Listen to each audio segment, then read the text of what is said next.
We got an issue. I've had a stash of nuts over here. My nut stash. Not my mustache, my nut stash.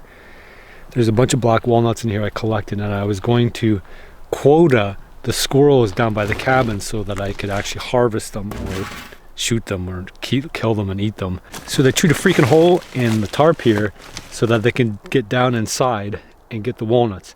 So half of this garbage pail is now cleared out of walnuts. There's a ton of tracks here. That means they're not going to the corn bait pile. You'd think if I put out like 50 or 100 pounds of corn that they would be happy and thankful and they wouldn't come in and ruin my tarp, but no, they're greedy. They're greedy. They'll take more and they'll just keep taking and they won't even thank you for it. Well, they'll thank you by putting a freaking hole in your tarp. So we're gonna have to move this down here, or else we're gonna have all the squirrels up here and we're gonna have none of them down by the cabin. I'm gonna sight my gun in because I'm a little bit perturbed by some of the comments in the last video saying my shooting is no good. My guess is that I've got my gun sighted in for 20 yards and I'm shooting 40, so I think the bullet is still going up. So if I shoot at 40, when I sight it in for 20, the bullet's actually going over top of the squirrel and then my sight's pretty much aligned. But maybe not, I don't know. I'm also waiting for another scope for the gun and another gun and some other things for goose hunting. Anyway, there's a whole bunch of things in the works. I don't know where this video is gonna end up. That's all I'm saying. That's all I'm saying. Anyway, let's move some nuts.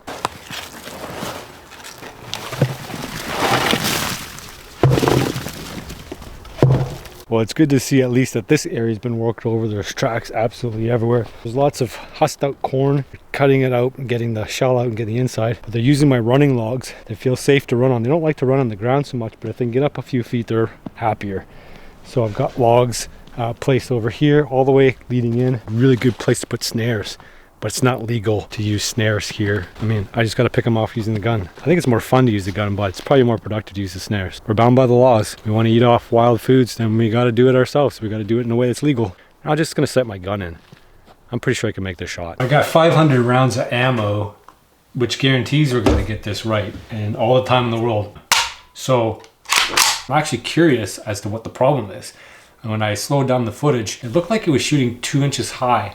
And the reason I think it's shooting 2 inches high is because I've got this gun sighted in for about 20 yards. 40 or 45 yards, which is what I pace it off as. I'm guessing is the bullet trajectory is still on the way up. So at 20 yards on the way up, you hit, but at 40 yards, it's too high because it's kind of at the peak. And at 100 yards, it probably drops down to at the 20-yard range again. So it really depends on where you're shooting. That's my guess. So I'm gonna test the theory out. What we're gonna do is we're gonna make a little target on a piece of paper. And we're going to put it out on the log where we know the squirrels are coming from, and somewhere have a little screw here. Put that on the log and we'll test this out. Let's go put the target up and let's shoot.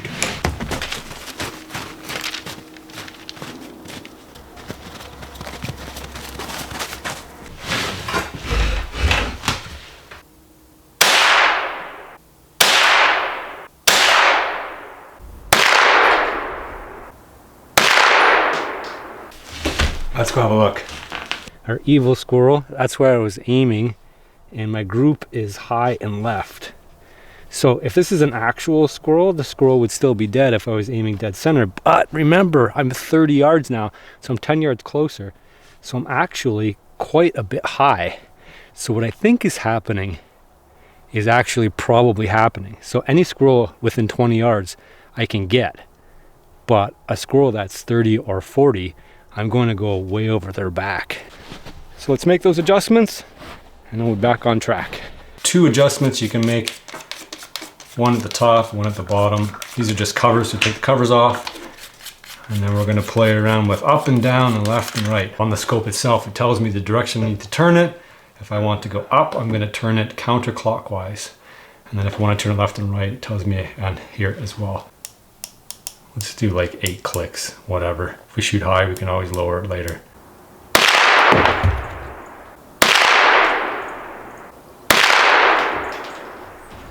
Let's check out this grouping, and maybe we'll throw some corn out there now. We might as well do it now and disturb them, and then we'll wait. Check out that grouping. How about that? So all I did was set in for 30 yards now. Now I'm set in for, I don't know, I probably should set in for 100 yards. I don't know, maybe 50. 50 is probably a good round number. but 30 is what we're aiming for. So we're bang on for 30. We're bang on for this shooting distance. Got a nice armrest over here I can shoot from inside the cabin. That's all I need.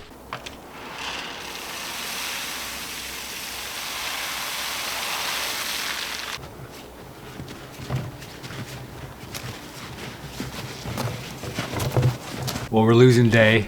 Tons and tons of red squirrels and birds. And then there was this couple of pretty wise black squirrels hanging around there too. Would only come along the backside, so I never really got a good, decent shot at them.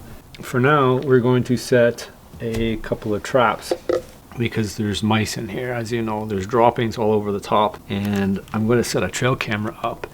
And we're going to see if we can't get ourselves a mouse. I'm not going to eat a mouse. Rodents is pretty much where I draw the line. I will not eat a rat, and I will not eat a mouse, and I'll also not eat a primate, in case you're curious. I simply would not. I wouldn't eat a chimpanzee.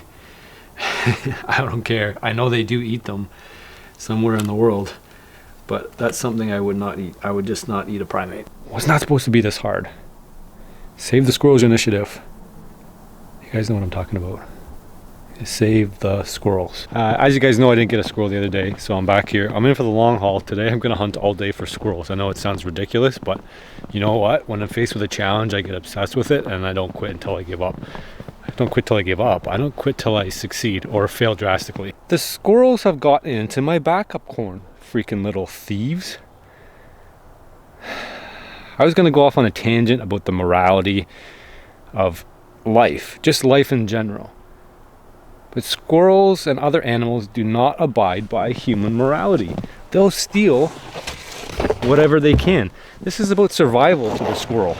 Not only have they gone into my black walnut stash, but now they're into my corn backup stash. They've gone under here and they start picking at that. And there's a ton of corn down here I'm giving them. Like, guys, you're on a ration here. Why are you going after everything I have? Of course, you know, we set some mouse traps the other day. And wouldn't you know, we got some activity on the trail camera last night. Well, a lot of activity, matter of fact. Not one, but 2 mice. We would have got 3 mice, except for we only had 2 traps set. Well, we've got a problem. If we don't take care of this, it's gonna only get worse. So let's check out the scene of the crime in here. We've got the trail camera here, the situation of the crime. So we've got victim number 1 or victim number 2, or maybe they're not victims because this is a B&E. This is a break and enter, and you're allowed to use deadly force when your property is being threatened by vermin. So they got the hammer. The hammer got put down on suspect number 1 and suspect number 2, guilty by death. But in review of the trail camera real quick, we actually have 3. And so we have 3, we probably have 6. If we have 6, there's probably a dozen. They're definitely coming up through the stove here because all the evidence was pointing that way, and those walnuts end up in the stove all the time, so that's got to be their pathway. Now, if we look down at the back here, we can see that there's a little tunnel where the gas line comes up here, but that doesn't look big enough to me, but you know, maybe it is. I mean, there's droppings right there. They could also be coming in through the door here where I showed you the gap was, and then crawling up here, but I don't think they can scale a copper pipe. I know they can climb up wood structure back here, so I don't know if they're climbing up here, but then it's all slippery, so I don't know what they're doing. Maybe they're coming up inside the stove, and then they're somehow crawling up inside the gaps in the stove, maybe at the back. So they've got some pathway. I don't know, you guys see in there? There's like a pathway here where there's a vent system. So I don't know if they're crawling up through the back of the vent system and then up top here, but maybe you guys have some ideas. I think if we seal off this door, this big gap here would be a good place to start, because I'm pretty sure they can get through that hole in the bottom. We'll put them out down by the advanced trap. A coyote's definitely going to eat them, if not a possum. You know that big fat possum we've had over here? He'll definitely grab them. We're going to park our butts down here and we're going to see what we can get. So the gun's sighted in, we're set to go, and we're in for the long haul. So let's see what the day brings us. I'm not going to give up until we get ourselves a squirrel. Are we? Or are we? I mean, I got 5 hours today. I'm pretty sure I can get it done in 5 hours.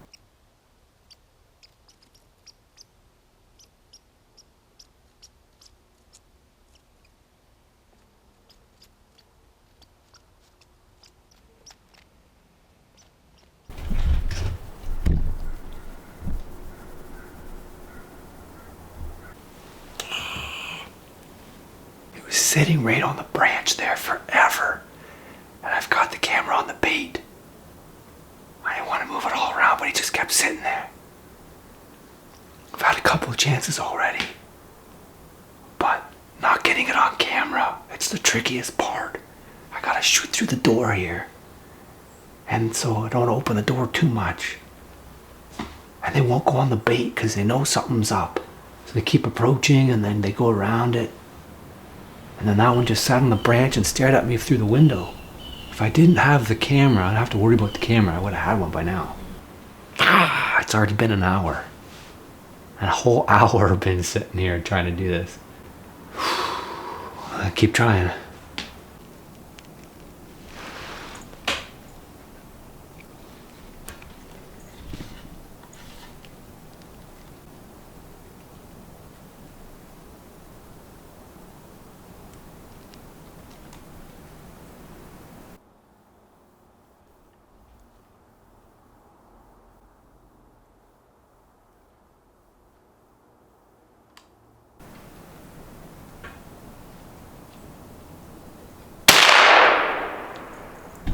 Yeah! Finally.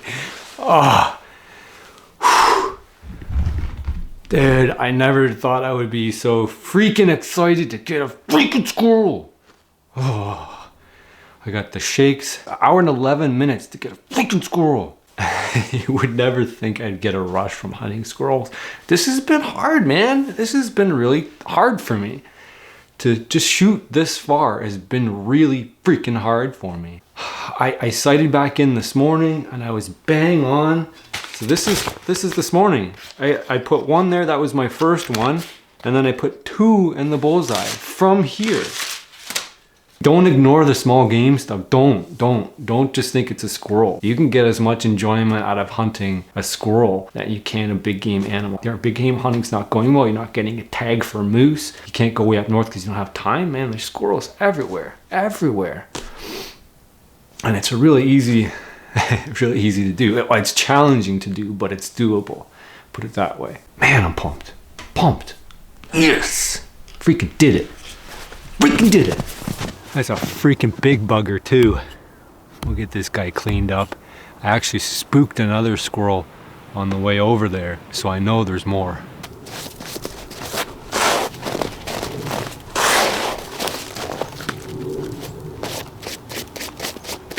Well, we got all the guts here, the skin, and the two mice. We're gonna throw it in our advanced trap. We also check the choke camera right now, so you guys will see what's going on with that. Curious to see if there's anything coming through here. I see some rabbit tracks, squirrel tracks. Saw some older coyote tracks, kind of looked like it skirted around, so I don't think it went in front of the trail camera, but hey, we'll find out. The trail camera tells all the stories. I wanna try to get animals used to going through it, or in it at least, and making sure that they think it's okay, so then when we do finally set it, something goes in there and it thinks it's okay.